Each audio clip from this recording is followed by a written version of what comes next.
It's June 1922. Adolf Hitler begins serving a prison sentence for assault. Judy Garland is born. And Leopold Bloom wanders around Dublin for the day in a book that many readers will never finish. Meanwhile, Lawrence is in Australia. He kicks off June with a letter to Mabel Dodge Stern informing her that he started a new novel and can't visit until it's finished. He estimates he'll be done by the end of August. He's fed up with his current predicament and craves a change of scenery. I do hope I shall get from your Indians something that this wearily external white world can't give. He's living in Thirroul, New South Wales, which has a pit nearby.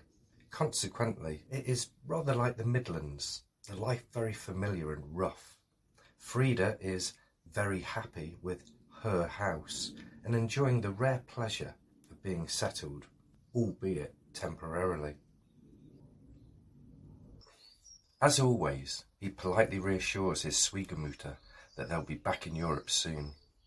I tell you again, the world is round and brings the rolling stone home again, and I must go till I find something that brings me peace. By peace, he means somewhere he is able to knock out a couple of books, as he was able to do the previous year at Ibersteinberg, where he wrote Aaron's Rod and Fantasia of the Unconscious.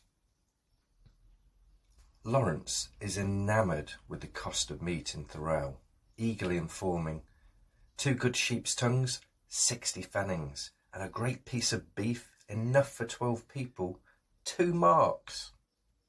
However, everything else is exorbitantly expensive.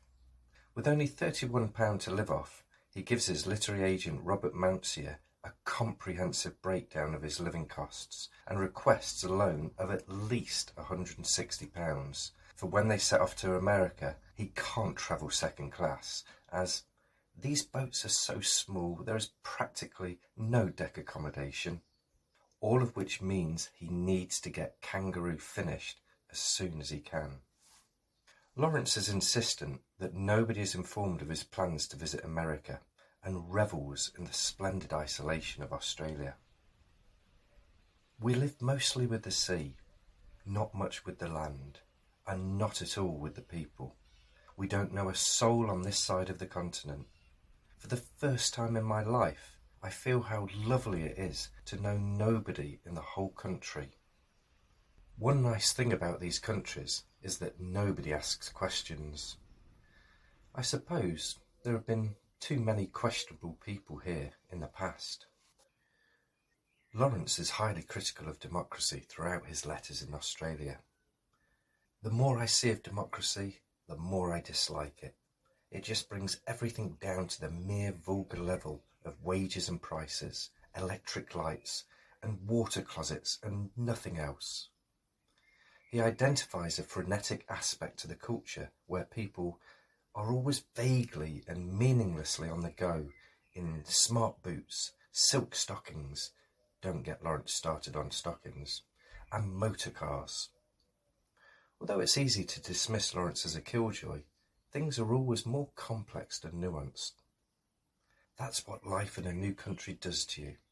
It makes you so material, so outward, that your real inner life and your inner self dies out, and you clatter round like so many mechanical animals. Lawrence doesn't need anyone or anything, as the sea is extraordinarily good company. Despite these reservations, he's intrigued by the place.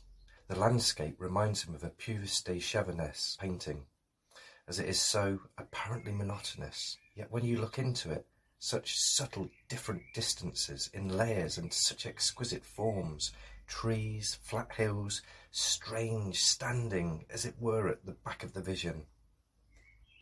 Much has been written about the duality of Lawrence's personality, and so it's no surprise that he should feel so conflicted about his current abode. Often I hate it like poison, he writes to Catherine Carswell. Then again, it fascinates me, and the spell of its indifference gets me. I can't quite explain it, as if one resolved back almost to the plant kingdom, before souls, spirits and minds were grown at all. Only quite a live, energetic body with a weird face. Living in such a vast open country, which tempts one to disappear, both the Lawrences are aware that cabin fever awaits them in New Mexico. In a joint letter to Mabel Dodge Stern, Frida warns, "Don't give us too little a place to live in. We are much too quarrelsome. It's quite fatal." Whereas Lawrence, channeling Basil Fawlty, advises, "We both like to keep sufficiently clear of one another." Oh, Mabel, what have you let yourself in for?